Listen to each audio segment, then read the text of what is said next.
La composition du tableau est claire et ordonnée. La scène se déroule entièrement à l'intérieur du cadre. L'espace du tableau est structuré en plan. Le tableau est construit selon une harmonie. La symétrie et le respect des proportions sont primordiaux. Le respect et la bienséance, l'artiste peut représenter des scènes de violence, de cruauté, mais il doit bannir la vulgarité de l'horreur.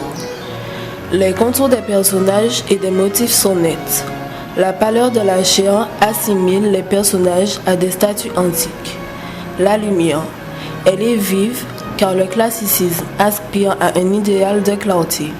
De fait, chaque motif a une couleur définie, ce qui évite la présence de contrastes violents et permet de mettre davantage en valeur les formes.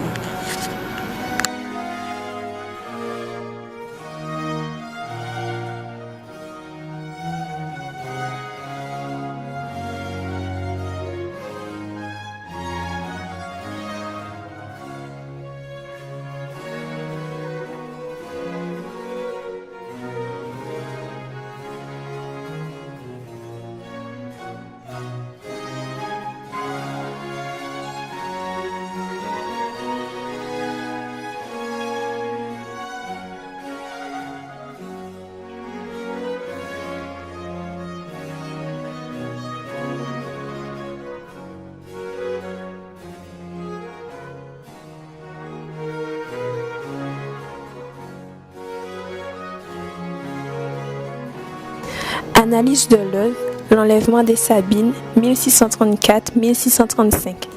Sur cette œuvre, nous pouvons voir qu'il y a une grande panique au sein du peuple. Au premier plan, la scène du rapt, l'enlèvement, est organisée autour d'une femme suppliant Romulus. L'enlèvement est mis en scène dans un désordre maîtrisé. Le cheval est placé au centre.